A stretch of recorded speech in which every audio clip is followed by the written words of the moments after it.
ಜಿಲ್ಲಾ ಮಕ್ಕಳ ರಕ್ಷಣಾ ಘಟಕ, ಮಕ್ಕಳ ಸಹಾಯವಾಣಿ, ಉಡುಪಿ ಜಿಲ್ಲಾ ನಾಗರಿಕ ಸಮಿತಿ ಟ್ರಸ್ಟ್, ಸ್ಫೂರ್ತಿ ವಿಶ್ವಾಸದ ಮನೆ ಶಂಕರಪುರ, ಮಣಿಪಾಲ ಪೊಲೀಸ್ ಠಾಣೆ, ಮಹಿಳಾ ಪೊಲೀಸ್ ಠಾಣೆ ಉಡುಪಿ ಇವರ ಸಹಯೋಗದೊಂದಿಗೆ ಉಡುಪಿ ವ್ಯಾಪ್ತಿಯ service bus stand, Manipal industrial area, Indrali railway station ಮತ್ತು ಮಲ್ಪೆ ಬಂದರು ಮುಂತಾದ ಪ್ರದೇಶಗಳಲ್ಲಿ ಮಂಗಳವಾರ ಭಿಕ್ಷಾಟನೆ ಕಾರ್ಯಾಚರಣೆ ನಡೆಸಲಾಯಿತು. ಕಾರ್ಯಾಚರಣೆಯಲ್ಲಿ 4 ಮಕ್ಕಳನ್ನು ರಕ್ಷಿಸಿ ಮಕ್ಕಳ ಕಲ್ಯಾಣ ಸಮಿತಿ ಅಧ್ಯಕ್ಷರಾದ ರೊನಾಲ್ಡ್ ಪುಟರ್ಡೋ ಅವರ ಮುಂದೆ ಹಾಜರುಪಡಿಸಲಾಯಿತು. ಕಾರ್ಯಾಚರಣೆಯಲ್ಲಿ ಜಿಲ್ಲಾ ಮಕ್ಕಳ ರಕ್ಷಣಾಧಿಕಾರಿ ಕುಮಾರ್ ನಾಯ್ಕ್, ರಕ್ಷಣಾಧಿಕಾರಿ ಮಹೇಶ್ ದೇವಾಡಿಗ, ಕಪಿಲ, ಸಮಾಜ ಕಾರ್ಯಕರ್ತ ಯೋಗೀಶ್, ಸುರಕ್ಷಾ ಔಟ್ರೀಚ್ ವರ್ಕರ್ ಸಂದೇಶ್, ಸುನಂದ, ಜಿಲ್ಲಾ ನಾಗರಿಕ ಸಮಿತಿಯ ಸಂಚಾಲಕ ನಿತ್ಯಾನಂದ ಒಳಕಾಡು, ತಾರನಾಥ್ ಮೇಸ್ತಶೀರರು ಉಪಸ್ಥಿತರಿದ್ದರು.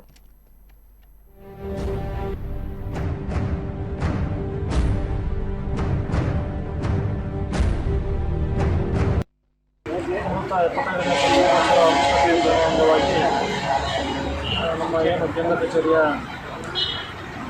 ಗೈಡ್ಲೈನ್ಸ್ ಪ್ರಕಾರ ಮಾರ್ಗಸೂಚಿಗಳ ಪ್ರಕಾರ ಮಕ್ಕಳ ಭಿಕ್ಷಾಟನೆ ಕಾರ್ಯಾಚರಣೆಯನ್ನು